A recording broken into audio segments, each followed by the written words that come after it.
मित्रों, कांग्रेस के द्वारा जो दुष्प्रचार किया जा रहा है वह यही वीडियो बना करके, जो अपने आप में एक अपराध है, गुमराह करने का प्रयास हो रहा है। सनातन धर्मावलंबियों की धार्मिक भावनाओं के साथ खिलवाड़ हो रहा है। इनके द्वारा एआई जनरेटेड वीडियो बना करके मंदिर को तोड़ने का दुष्प्रचार फैलाया जा रहा है, जबकि हर व्यक्ति जानता है कि मणिकर्णिका में जो मंदिर हैं वे वहां पर वैसे मौजूद हैं, वे सभी इस प्रोजेक्ट के संरक्षण के पार्ट बनेंगे, क्योंकि घाट इसके बाद बनने हैं, इसलिए वे सभी मंदिर इससे संरक्षित होंगे। लेकिन इनके द्वारा लगातार जन भावनाओं के साथ खिलवाड़ करने के प्रयास किए जा रहे हैं और उन्होंने तमाम प्रकार से दुष्प्रचार करके इस प्रोजेक्ट को उनके द्वारा हर प्रकार से बदनाम और अपमानित करने का काम भी यहां पर किया जा रहा है। इसके साथ ही इनके द्वारा जो तमाम अन्य प्रकार के कार्य हो रहे हैं, यह जो दुष्प्रचार के कार्य हो रहे हैं, वह आवश्यक था कि काशी के विकास के बैरियर या काशी और देश के विरासत को अपमानित करने वाली कांग्रेस और उनके सहयोगियों या उनके ट्रेड्स, जो भी इस प्रकार के लोग हैं, वे सभी इस बात को ध्यान में रखें कि यह उनके द्वारा जन भावनाओं के साथ खिलवाड़ करने का पाप हो रहा है और इस बात को कतई स्वीकार नहीं किया जा सकता है। विरासत का सम्मान कैसे होता है, यह हमें कांग्रेस से पूछने की आवश्यकता नहीं है।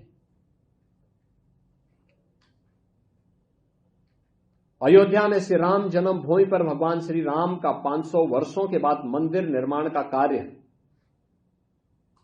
और भगवान राम की भव्य मंदिर का निर्माण, काशी हो या अयोध्या, मां विंध्यवासिनी धाम हो या प्रयागराज, बौद्ध तीर्थ स्थल हो या फिर भारत की विरासत से जुड़े हुए वे सभी तीर्थ स्थल, ये सभी कार्य विरासत के संरक्षण और उसके सुंदरीकरण का कार्य प्रधानमंत्री मोदी जी के नेतृत्व में, उनके मार्गदर्शन में आज उत्तर प्रदेश के अंदर भी और देश के अंदर भी सकुशल संपन्न हो रहे हैं। कांग्रेस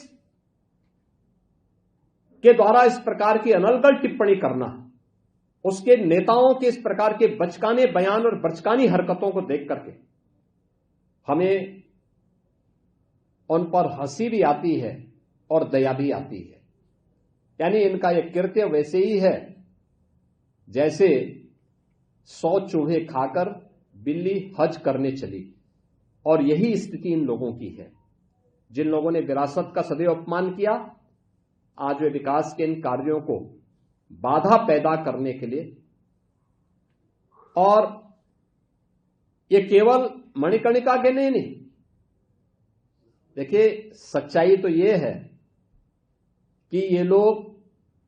विकास की उस हर कार्यक्रम में बाधा पैदा करेंगे जो काशी हो या प्रदेश हो या देश के विकास से जुड़ी हुई हो और लोक कल्याण से जुड़ी हुई हो,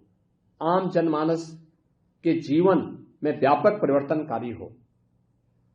क्योंकि काशी में आने वाले इन सभी कार्यों के कारण जो लोगों को सुविधा बढ़ी है, देश आज यहां पर आ रहा है। मैंने बताया ना कि 14 के पहले 5,000 से लेकर के और मैक्सिमम 25,000 तक श्रद्धालु काशी में आते थे। आज एवरेज 1.25 लाख से 1.5 लाख प्रतिदिन का है, और सीजन में यह संख्या 6 लाख से लेकर 10 लाख तक पहुंचती है। अकेले गत वर्ष काशी में 11 करोड़ श्रद्धालु अकेले काशी में दर्शन करने के लिए, बाबा विश्वनाथ धाम में दर्शन करने के लिए आया है। तो स्वाभाविक रूप से जो इसमें बैरियर थे, जो बाधक थे, वे कैसे इसको स्वीकार करेंगे। असली सच्चाई ये है कि मैदागिन से लेकर के बाबा विश्वनाथ धाम और गोदवलिया के बीच में एक बेहतरीन कनेक्टिविटी की दृष्टि से दाल मंडी के चल रहे कार्यक्रम को बाधित करने के लिए कांग्रेस के द्वारा इस प्रकार से एआई जनरेटेड वीडियो दिखा करके देश को गुमराह करने का प्रयास किया जा रहा है। याद करना, काशी विश्वनाथ धाम के समय भी इन्होंने इस प्रकार का दुष्प्रचार किया था और उस समय भी हम लोगों ने कहा था, मैंने जो बताया ना कि किसी वर्कशॉप में मूर्तियां जहां बनती हैं वहां से मूर्तियां तोड़ करके लोग ला करके इन्होंने वहां पर रखे थे और उसके माध्यम से बदनाम करने का प्रयास किया था। काशी विश्वनाथ धाम में न केवल काशी विश्वनाथ धाम में आने वाले श्रद्धालुओं की सुविधा बढ़ी है, हजारों श्रद्धालु वहां पर अब एक साथ आ सकता है, बल्कि 40 से अधिक मंदिरों का पुनरुद्धार का काम भी वहां हुआ है और वहां पर जुड़े हुए जो पुरोहित वर्ग था उनके भी संरक्षण के लिए अनेक कार्यक्रम वहां पर हुए हैं और वे भी आज सम्मानजनक ढंग से अपनी आजीविका का वहां से आजीविका बना रहे हैं, गाइड अलग से बना रहे हैं। अनेक हजारों लोगों को इस प्रकार की सुविधाएं और रोजगार की सुविधाएं भी इन क्षेत्रों से प्राप्त हो रही हैं। यह, और मैं आज के इस अवसर पर यही विनम्रता से अनुरोध करूंगा कि काशी को बदनाम करने की जो साजिश हो रही है इसका पर्दाफाश होना चाहिए। मैं इसके लिए आपको कुछ फोटोग्राफ्स भी उपलब्ध कराऊंगा, पहले क्या था, बाद में क्या है, आज क्या है। मणिकर्णिका पहले क्या थी, आज क्या है, और आगे हम उसको कैसे इस सीएसआर फंड का उपयोग करते हुए कैसे उसके पुनरुद्धार के कार्यक्रम के साथ जोड़ा जा रहा है, जिससे किसी भी प्रियजन के अंतिम विदाई के समय सम्मानजनक ढंग से वहां पे साफ सुथरे वातावरण में मां गंगा के सानिध्य में उन्हें अंतिम संस्कार के कार्यक्रम के साथ जोड़ा जा सके। यह भी उस फोटोग्राफ्स के माध्यम से आपको सभी तथ्य आपके सामने आ जाएंगे। मुझे आज के इस अवसर पर यही कहना था और मैं चेतावनी दूंगा जो एआई जनरेटेड वीडियो के माध्यम से जनता जनार्दन को गुमराह करके और भड़काने वाली कार्यवाही कर रहे हैं। मुझे लगता है कि सरकार एक तरफ जन भावनाओं का सम्मान करेगी, लेकिन कोई भी ऐसी भड़काने वाली कार्रवाई जो जन भावनाओं के साथ खिलवाड़ करने वाली होंगी